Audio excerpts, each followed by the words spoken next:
Hello and welcome, my slimy leaves. Today we are here with a reaction to Slime Station's video Dragon Quest Die, A Tale of Misinformation. And they really wanted to do something very bad to Pop, one of the best characters in the show. So let's have a look at it. Popular animated series from Shueisha in the 80s and 90s. Do you know what they have in common here in the West, particularly in this platform? Misinformation. Well, I thought what they have in common is not being released. Because Dragon Quest isn't particularly a super popular franchise in comparison to others in the West, it is why a lot of misinformation and rumors fly in social media. That's the old people one. accept these rumors as facts. Specifically with The Adventures of Dai, one of the many manga series based on the Dragon Quest world. This video exists to... So, my stance on Dragon Quest Die is... I like it a lot as a shonen anime / manga. It doesn't give you that Dragon Quest feel though. Like, there are too many original monsters and stuff in there. You barely see anything that's Dragon Quest, really. It's good, but it's not very Dragon Quest. We still are kind of missing that one Dragon Quest anime, you know? talk about some of these strange rumors that fans just take for granted without even trying to do minimal research, while also touching in some fun or interesting pieces of trivia regarding The Adventures of Dai. Now, I'm not an authority in the topic by any means, but I'll try to provide legitimate information quoting the respective sources where this is. I have that book, that illustrations one. Should put it back there, actually. That's a good idea. Not now, though. It's coming from. So, before we begin, a quick recap from my previous video focused on Dai. Dragon Quest The Adventure of Dai is a manga series from 1989, created by writer Riku Sanjo and artist Koji Inada, loosely based on Dragon Quest III in the beginning and later becoming its own story. It is one of the best-selling manga of all time, with several editions and formats published across the years, while also having a recent spin-off manga. I would have liked to hear the number, like one of the best-selling. Okay, cool, but how much do we talk about here? 2 animated series, 3 movies, and some video games. That game, yeah, I stopped playing that. It became very repetitive and it was very pay to win. Is Dai. Nothing more, nothing less. Let's start with a bit of history and behind-the-scenes material that is available through interviews from the Dragon Quest box. What is that? Dai collection, featuring most of the people involved in the creation of this work. The writer is Riku Sanjo, the artist Koji Inada.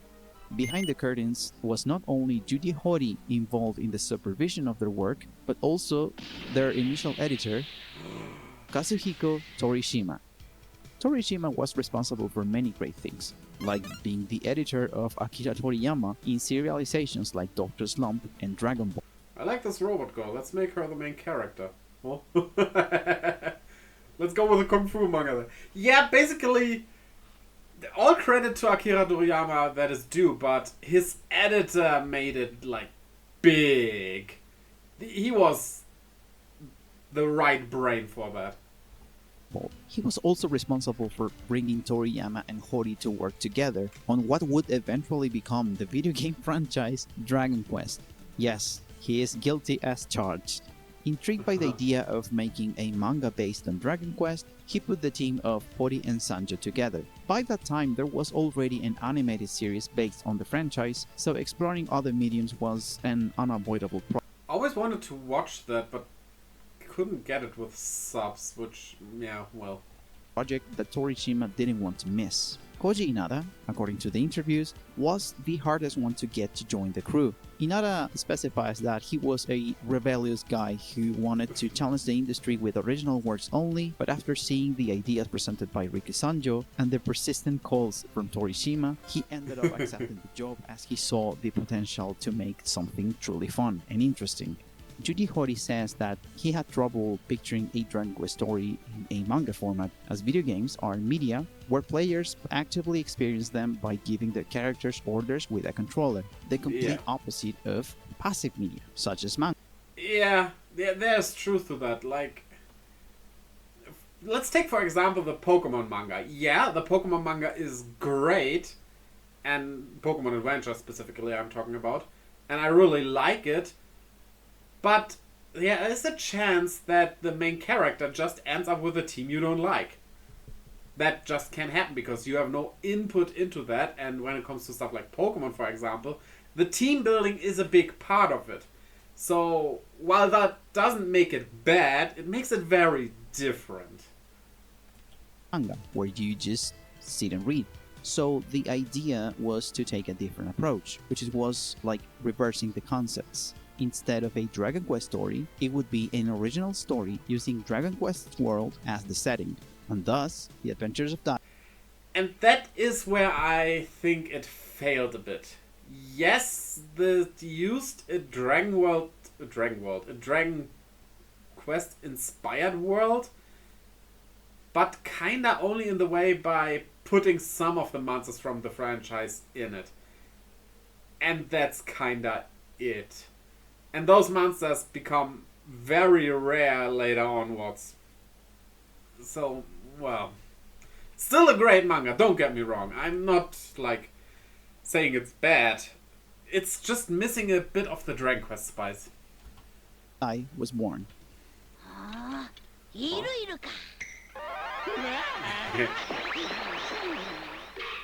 Dai was published I wonder if that influenced Dragon Quest monsters in any way. in a very unusual way, as it was already not an entirely original work for the weekly Shonen Jump magazine, but a promotional manga for an already existing property. So, Dai saw the light of day in the pages of Jump as a 2-chapter short story called Derupa Iruiru, where in an interesting twist, the main character joined forces with the monsters in order to fight against the evil human heroes. This idea was very interesting and the reception seemed to be quite positive, to the point that apparently made the editorial department from the magazine a bit upset as a promotional work was more successful and popular than the rest of the series in those issues. And because of this popularity, a second story featuring Dai again, now in a more serious role, as he was put in the place of a real hero who had to save a princess, was published as a 3-chapter miniseries called Dai no Bakuhatsu, or Dai's Explosion, where not only the Dragon Crest was introduced to the world for the first time, but also the incredibly important... The Dragon Quest looks really cool, to be honest. And so I wonder, what would have happened if they had sticked to the monster taming thing? That would be interesting to see. important character of Princess Leona. With these 2 stories in high regard, a serialization was imminent, and so Dai no Daiboken, or The Adventures of Dai, was officially published in October of 1989 in the pages of Weekly Shonen Jump number 45. And instead of rebooting the story, it takes place after the events of Dai's Explosion. That is also very interesting, because with those pilot chapters, or what you want to call that, those one-shots, usually they are more like a proof of concept, and then a story is created from that concept, but in its own way. Look at One Piece, which has Roman's Dawn, which isn't the start of One Piece or Luffy's journey or anything. It's its own thing, but could kinda work in the world of One Piece, but not quite. This was different, and that's interesting. Introducing Avan, Pop, Hadlar, and the initial goal of the series, which it is to deal with the revival of the Dark Lord, but also to go help Princess Leone. And the adventure finally began. Now, what interesting things can I tell you about Dai's serialization here? Let's see. To many fans of this work, this is probably old news, but I'm gonna tell you anyways. Dai was supposed to be longer. Yes, it is already long, but it was supposed to be even longer. Kazuhiko Torishima, as their editor, wanted an arc focused on the underworld section of Dai's world, It was some kind of tradition in the old games to Ooh. eventually visit this place during the final portions of the story. But Sanjo felt this wasn't ideal, as the end of the final battle against Varn felt as a natural stopping point, and also apparently Inada got sick and it wasn't in proper conditions to continue. Yeah. Riku Sanjo is also the author of Beat the Vandal Buster, which was on like a 10-year hiatus or something. Then a few more chapters came out, and then yeah. So maybe it's better. Like, also I agree. Vern was the final boss. He was just the final boss. What could have come after him? Sure, you could have imagined some threat that's just bigger, but it wouldn't have felt natural. Instead, they should have focused on Vern being in the underworld and go to that part for the finale. That could have worked, but not like a continuation after the battle with Vern. That just wouldn't work. You could do it as a sequel, maybe, where it's about new characters. Maybe the children of the current characters would be interesting or something. But not for Dai. Dai's adventure was over. Intended antagonist of the arc that never happened had quite a strong presence during the final chapters of the story, and that was Velzar, the dragon from the underworld that Baran defeated during the days of Hadlar as a Dark Lord. I'm actually going to talk about this character later in the video, as now... Yeah, no, that would have been a bad idea, because Baran defeated this dragon already. Dai is potentially stronger than Baran at that point, and thus it wouldn't be a challenge at all, right? It's the same with the heroes once banished the Demon King. Okay, so he is at least banishable. It kind of takes away from the threat, actually. So, well, yeah. Now I'd like to focus on the people who work in the manga. First, we have Riku Sanjo. He was not only a writer but also an artist, so he drew the initial designs to basically everything relevant to the story for Koji Inada to repurpose later. A big chunk of his design work is included in the Dragon Crest box, and it's really interesting to see how the characters initially looked from the writer's perspective.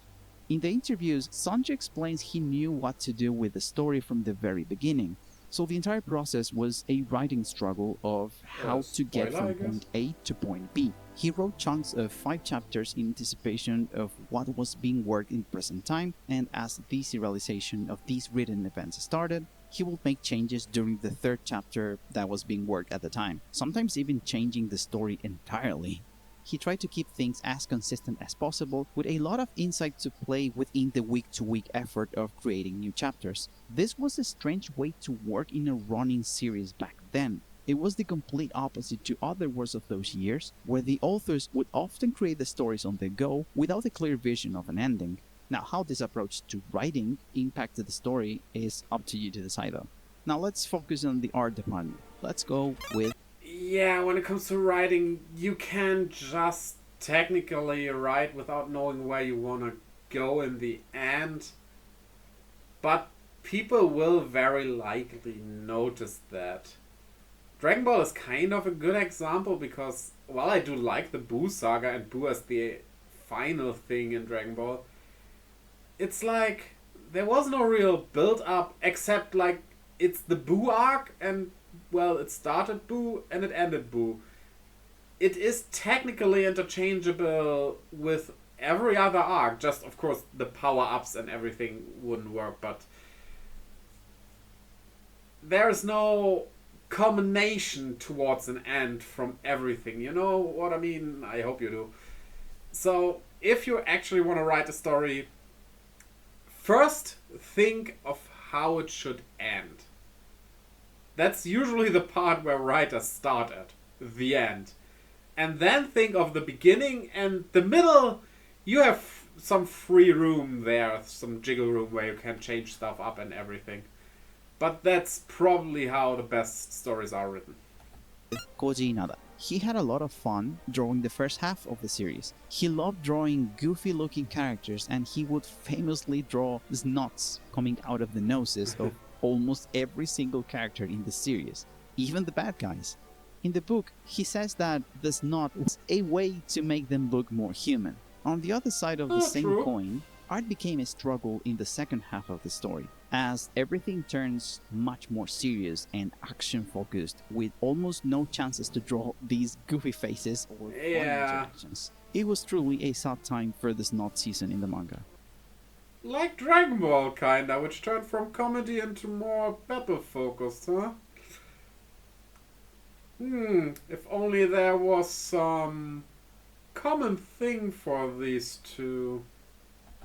Inada preferred the light and fun approach to drawing characters because, in his own words, when you think about Dragon Quest, you immediately picture Akira Toriyama's work. Yes! So he really tried to preserve the same relaxed art style with his own characters. Yuji Horii stopped supervising the manga at some point, and later he says that he just enjoyed it from a reader's perspective, not knowing what Sanjo was cooking without his input. He mentions his favorite moment in the story is Hyunkil's backstory. Having Avan as his That was a killer solid dark twist, backstory. but the revelation that came next made things even more exciting to read, as he says. And finally, from the editorial department, Mr. Torishima was absolutely wild. Matarif's appearance was based on him, by the way, which is why sometimes He is always in those manga. He was in Dr. Slump as well as that evil scientist he always shows here. he looks like this. But also, and this is just me speaking, but considering that Torishima wanted to work on the Playboy magazine when he was young, it could make some kind of sense of why Matarif sometimes behaves in these questionable manners. Okay, that makes a lot of sense, actually. Torishima constantly lied to our rebellious artist Koji Inada, telling him that it was going to be a That one on the right there looks like Iwata. May he rest in peace. short series, so he wouldn't be working on it for too long. But the truth is that Dai ended up being serialized for 7 years. He also disliked Pop, like a lot, and he insisted to What? Sanjo that they should kill him. What? Torishima wanted to kill Pop. No, you can't kill Pop. He's one of the best characters in the whole thing. How would that even work? You cannot kill the mage of the party. Like Dragon Quest, Final Fantasy, whatever RPG. There's gotta be a mage in your party, come on.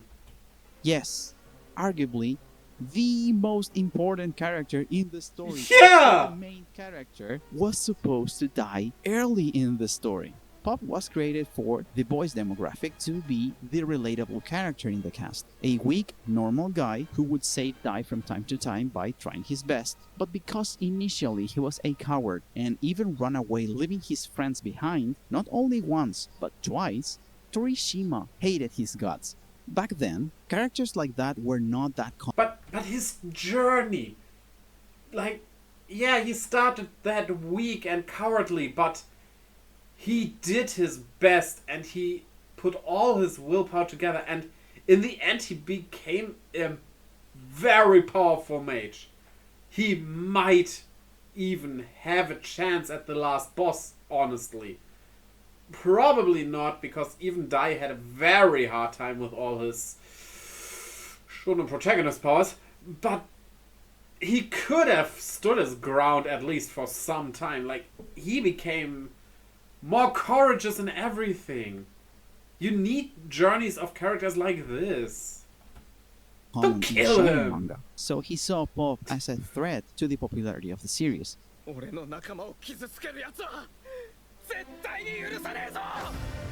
In the interview then comes the greatest rebuttal that Sanjo could have possibly given to him. He said that the only way to convince Torishima of something was to use Dragon Ball as an example. Before the big fight with Crocodile, Dragon Ball, huh? Huh. Thinking of like Yamcha? Krillin maybe? Sanjo asked Torishima, "Wouldn't it be cool if Krillin took a shot at Frieza?" And Yeah. thought that would be quite a surprise, and said, "Being slapped and yelled at by the girl you like is quite a shock. If I could recover from that, I could grow into a better person." And thus, Pop's life was saved. But it's funny to think that maybe Maybe this iconic moment in the Namek saga in Dragon Ball happened because of Sanjo planting that idea into Yeah. Torishima's head. Because as many of you may know, he was in fact quite the convincing editor. The human during his characters in time Dragon Ball working with should have Toriyama more as spotlight well. anyway. And now The that power we gap are is talking too about high. Toriyama, let's tackle one of the most common misconceptions about Dai's Toriyama, manga, rest in peace. which is Akira Toriyama himself. That was... For those who don't know, Mr. Toriyama was not only That a was manga loose. artist and creator of many successful works, Dragon Ball included of course, but also a character designer for video games. Something that happened by the Blue Dragon's such a great game, such a bad anime. influence of, Chrono guess Trigger. who? His editor, Kazuhiko Torishima. This man is This guy is just basically the villain that is doing good. I love this. everywhere. In Toriyama's book, Dragon Quest Illustrations, both he and Yuji Horii tell the story of how Torishima connected both of them by basically manipulation to make them work together in what would become the very first Dragon Quest title. The accident He is the worst villain in history. Like, he is doing all these evil things and creating good with that. Sure, the actual guy didn't want to do evil. He wanted to create good things, but he is scheming and cunning. He's like an anti-hero, basically. career shift of Toriyama as a character designer started here and spread to other works in the 90s and the 2000s. Some examples include Chrono Trigger, Tobal, and Blue Dragon. The important thing here is to highlight the first and most important fact. He made the character and monster designs in the Dragon Quest games from the very beginning. That doesn't mean he kept drawing those characters over and over again for every Dragon Quest thing that popped up Yeah. in Japan. I wonder who will his take over designs creating were also new... guides to other artists to follow. The adventures of Dai happen in the universe of Dragon Quest, which means Monsters not from only Dragon the Quest. monsters from the game have to appear in the story, but the art style has to remain consistent with the original designs. Otherwise, it won't be recognized as a Dragon Quest work. And because of this, people in the West tend to think that Akira Toriyama was in fact involved in Though I gotta say, that's the problem with Dragon Quest Dai. Characters like Hadala, Varn, or basically all those villains, and also people like Hyunke, they don't say Dragon Quest to me, honestly. They do not look like Dragon Quest to me. It's just... I don't know. Just not really, no. the They're not badly designed, don't get me wrong. No, but... It's not Dragon Quest.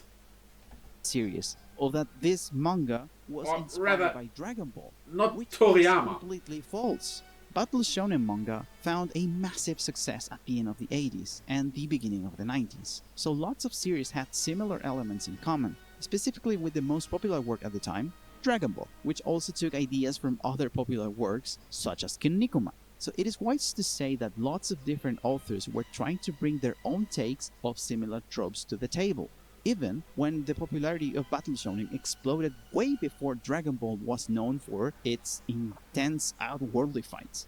And on the same topic, there is this weird belief that Toriyama made Dai's manga, which is of course not true. No, what? Starting from the Who fact believes that that? he had no involvement whatsoever with it. If you need an explanation that doesn't make why sense this to is me. such a ridiculous argument, let's Do people really... Are there people who believe that? Like, I could see it for Dai, yeah, because also Dragon Quest is made by Akira Toriyama. Well, the art. But like, JoJo's... What? There exists more than one human who can draw, you know? check some sources. Dai began its serialization in October of 1989 in Weekly Shonen Jump, the same magazine where Dragon Ball was being published since 1984. Both series were running at the same time in the same weekly magazine, and I have to remind you, mangakas have less than 7 days to finish 14 Yeah. to 18 pages that are going to be published in the manga. ever wonder why mangaka die so early often? That.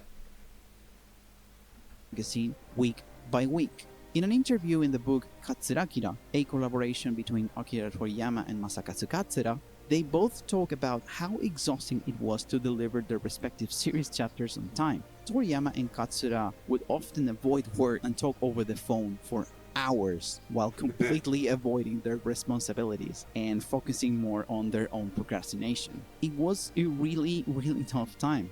So by the time Dragon Ball ended, Dai was still running on Shonen Jump, and Toriyama declared that he was officially burned out from doing manga for the time being. So if you think this man, who drew very successful series from 1980 to 1995 without a single break, barely managing to beat deadlines with 14 to 18 weekly pages, had also the willpower to draw another running series at the same time on the same magazine with a complete different art style, by the way, that yes, looks very close to his own style, but it's different nonetheless, then you really must be thinking that he was actually some kind of robot in times where robots looked like this.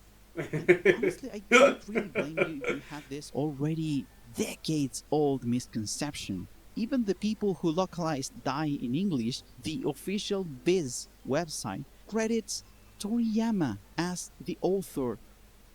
You can't be serious. Like, it says so on the cover that it's made by Koji Inada and Riku Sanjo. Of both story and art to this very day. This is the official English source. This is the same people who stopped publishing the manga after Volume 5. There's been some recent development regarding this last comment. The company in charge of Dai's localization in Spanish that also got stuck with serialization after Volume 5 said something in the lines of that they're waiting for the proper authorizations from Japan. Now, I don't know what any of this means, but what I understand is that there is no confirmation about canceling the series in their case, so maybe something similar is happening with Viz Media? Only time will tell, I guess. Now, what I find quite interesting is that there are some indirect inputs from Toriyama in Dai's adventures, actually. He still, somehow, indirectly influenced this work, kind of. The mobile video game, Dragon Quest of the Stars, features characters from the series in Toriyama's art style. Because, well, apparently you can just customize your characters. I haven't played it, I'm so sorry. Now, he really... Yeah, you can customize your characters in that, though it was discontinued in the West, so... Made these designs or not, I truly cannot say. There are no real sources available right now for me. I don't and think I have he no made means that. to confirm that this is true. Like I said before, his art and designs are kept as consistent as possible in Dragon Quest products. The thing about Akira Toriyama's art style, like, it's iconic. It's a good art style. But it is a very simple art style. Maybe that is the exact reason why it is so popular. Simple also means that it's easy to copy, and looking at anime, there are thousands, tens of thousands, hundreds of thousands of people whose work and profession is basically copying other people's art style. So yeah, for a game like this, I doubt that it's Akira Toriyama itself. Especially nowadays. That would be nothing short of a miracle. So other artists often replicate his style, with some famous cases like Katsuyoshi Nakatsuru almost cloning Toriyama's art style to the point where it's hard to believe how good this man is at his work. So it's not really hard to think that some other artist was in charge of these designs. But if you were curious about how the gang would look in Toriyama's style from an official source, well, here it is. The game also features Belzar, in a design that looks quite Toriyama, in fact. Yeah. Belzar was never properly featured in the manga. I already talked about this final arc that never happened, but it was very clear that Belzar was going to be the antagonist of that story, as he made his presence known in the final arc. Quest, and he's even voiced by Ryusei Nakao himself for the 2020 series. It's crazy, it's nuts. This game is the only official way to see Belzar in all his glory, but as I said, I have no clue if Toriyama was actually involved in this I think this specific is design, even his final I have form. no means to know. But if you do, please No, let I me know in don't the think comments. so. And now for I a don't more think so. based Toriyama legacy that was passed on the Dai series, this clip. パフパフって知ってるか？なになに？パフパフって。 The Pafu Pafu gag is a current gag in all the Dragon Quest games, a joke that was often present in various works of Toriyama. And the evolution of this gag has been quite funny in the games. But back to Dai's manga, yeah, this is the one writing perk of Akira Toriyama that actually made it into the series, officially. It's in the manga, and it was even expanded into the anime adaptation of 1991. And yes, I'm gonna use the Pafu Pafu gag to transition into the next section of the video, which is the animated series. Nice use of the stairs ねえ sound マ in ム Dragon Quest. パフパフって知ってる？ポップ変なこと大に教えないで。 The animated series started as a Deserve. pilot movie featured in a toy fair in 1991, based on the second Dai mini story, Dai's Explosion, with some extra changes and addition to the story. This was often made to check if people were interested in seeing an animated show of these pilot things. And guess what? Apparently, they were interested, because months later, the TV series began. Toei Animation, or Toei Doga, as that was its name in the past, was in charge of the adaptation, and it ended its Pink. run with 46 episodes in 2 extra Overtime. movies. Pink. Now, there's a lot of rumors of why, like many other shonen series at the time, the anime show just stopped adapting the manga to never return to TV again until the year 2020. And let's keep it clear from the very start, whenever a show has production issues or sudden cancellations ending their broadcast, the word budget seems to be used to explain everything without giving proper explanations. Yeah, budget, of course, can be a reason, but I think most reasons for anime, well, not directly getting cancelled, but rather not getting a second season or third season, is that the manga has finished in Japan, and anime has to be seen as a big commercial for the manga nowadays, so yeah, the anime industry is a bit shit on that regard, sadly. Or arguments of why, and people seem to be okay with that. They don't question it. It's weird. Well, it turns out that budget had nothing to do with it. Things don't magically fix themselves by throwing them more money. Here, in real life, the true enemy of production issues, it's not budget, it's time. Yeah. And it turns out that the reason for Dai's Adventures TV series' sudden end is in fact quite simple. And it's probably the same reason of why other shows from that same period of time, such as, I don't know, Saint Seiya, Slam Dunk, Ghost Super Mikami, never adapted their stories in their entirety and suddenly stopped.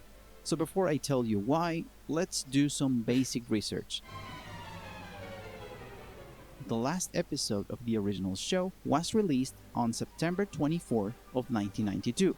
By that time, the manga was almost 2 arcs ahead of the TV series. So in theory, that is a long distance between one and the other, right? There's plenty of material for the anime to work with. Yeah. Well, not quite really. Animated shows take a long time to produce, and it's troublesome when they're adapting mangas that are not finished yet. Which is why, probably, nowadays, most Shonen Jump adaptations are tackled by seasons. I left a link in the description for a Kansenshuu article about how animation production worked for Dragon Ball specifically, which, as you may know, is another show from Toei. Using that knowledge, we can determine how much time each animation team had to finish an episode. So let's be generous and say 7 weeks for animation only. There's so much going on, like storyboards, layouts, revisions, etc., but let's play with the number for now. 7 weeks. With that in consideration, let's move back in time from the release date of the final episode, episode 46, to 7 weeks in the past, where the production of said episode began. The manga would have been, in estimation, on chapter 141. This is near the climax of the Holy Sword arc. If we use this 7-week estimation as well, we can move a bit further into the past, to the beginning of 1992. These episodes are tackled by different teams. I truly have no means right now to know exactly what episode was being produced in January. But if in January, I because don't think something you will important find that happened out. in the manga. The Battern arc ended, and this is important. Episode 46 happens during the Baron arc and changes the outcome of the first encounter with him to conclude the series. But why? Well, if you look at these dates, the more you go back, the more sense it makes. And the reason of why the series had to stop being made was because by the time production entered into these episodes' territory, they pretty much caught up with the manga, meaning there was nothing Then more you to have adapt filler, and no usually. idea of what was to come. So in these cases, it's wise for non-seasonal series like these ones to stop. There are some extreme cases like Dragon Ball where they catch up with the manga but extend the distance between anime and manga by producing original filler content, like the famous 13 episodes or so of Frieza's 5 minutes. And for a hit like Dragon Those 5 minutes, though, we gotta be real. On Namek, those might be 5 minutes. It's a different planet, so time could be different. Might not even be Namek, it might be Frieza's home planet that has 5 minutes be that long. We don't know that. Time isn't universal. Time is tied to the planet. So, it can make sense if you wanted to. Ball, it makes sense they didn't want to stop adapting it, especially in the middle of such a huge climax. Again, I Imagine have no stopping means to the know anime of why Dragon this was Ball. also not possible boy. for other massive shonen jump hits like Slam Dunk. And this talk is mostly based on estimations from my part. Without a proper source, I can't confirm anything, but it is 100% certain I that guess production for popularity. these shows stopped because they didn't have more material to work with.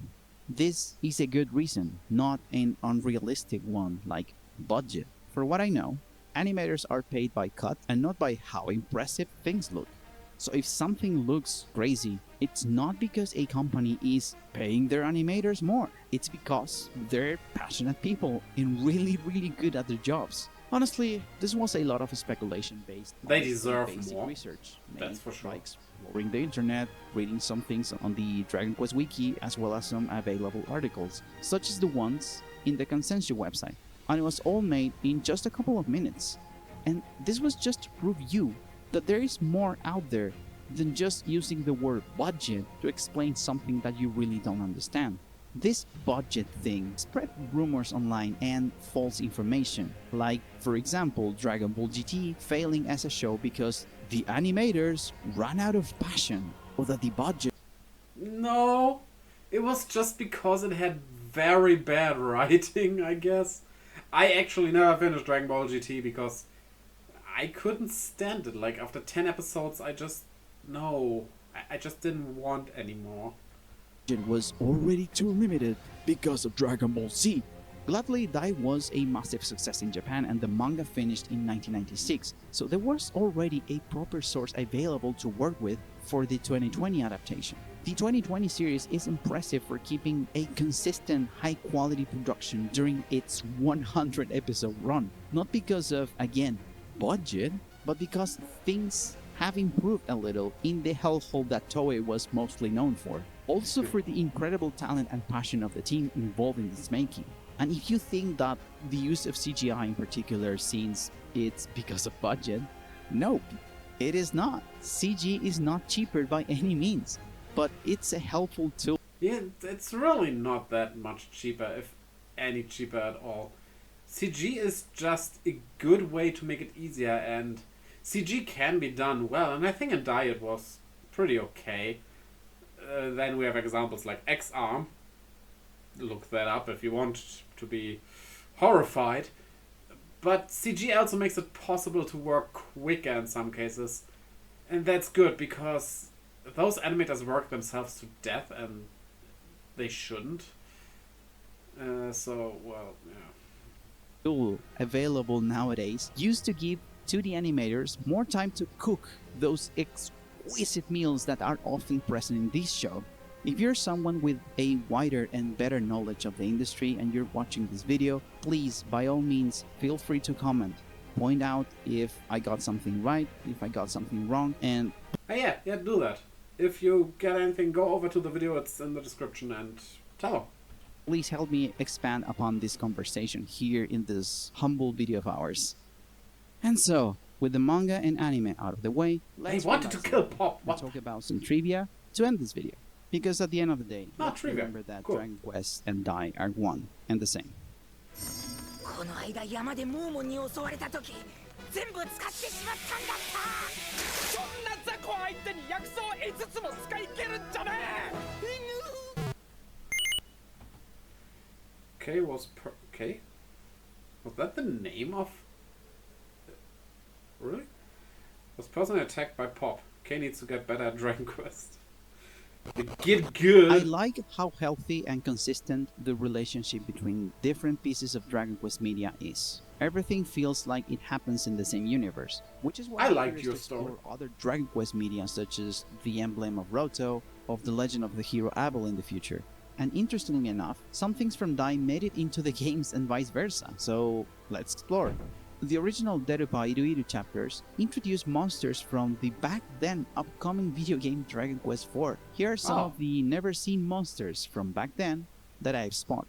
Wyvern, That is cool. Scissor Beetle, Winky, in what it seems to be its first appearance, King Slime. Seeing the slimes sorry. fusing back then should have been quite the shock, huh? Some of the most brutal abilities from the Dice series also... Yeah, the King Slime first appeared in 4, well, apparently in this manga, but like... Nowadays it feels like the most logical thing. 8 slimes become 1 King Slime, right? That's how it always was. And technically it kinda was how it always was, it just never happened in the games. That doesn't mean the slimes didn't have the power to do that, they just never did, that you witnessed it.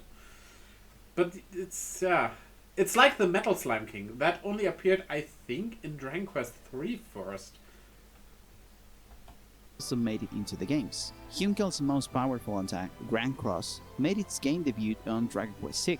This technique has been localized as Perligates in the West and remains as a very powerful attack to this very day. It is also, very Baron's powerful. signature move, Giga Break, also made it Yeah, into yeah, Dragon yeah. Quest VI in some kind of form.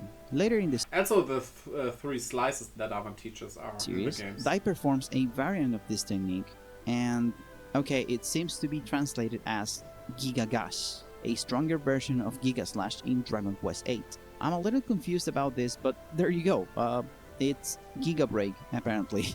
Now, in Yeah, Dragon it Quest is. If Basically. you awaken the hero's hidden abilities and use a regular size sword, he will perform the splitter abilities in a very familiar pose. In order Yes. to perform Avan's strongest attack, Avan's Trash, you have to learn how to cut through earth, water, and air.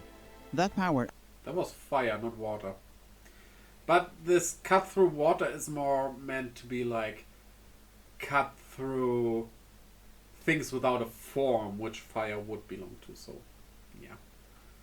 allows you to use Advanced Trash in its strongest form. So it makes sense that the splitter attacks have this nice Easter egg as they cut through different elements. Looks like to me that Yuji Horii never stopped loving Dai.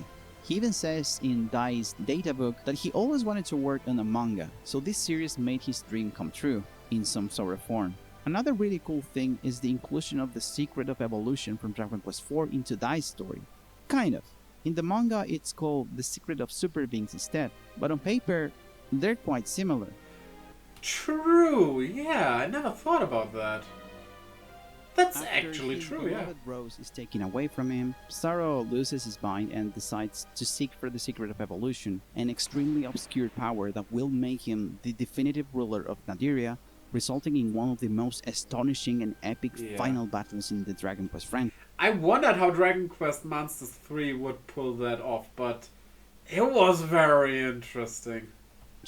This is of course much more expanded in the recent title The Dark Prince, but that would be a talk for my Zenithia trilogy video. In a similar fashion, after Hadlar reaches his lowest point in the story, the idea of Talking about the Zenithia trilogy, after 11 being a 4th game to the Adric trilogy, you think 12 will be part of the Zenithian trilogy? That would be interesting. I highly doubt it, but you never know.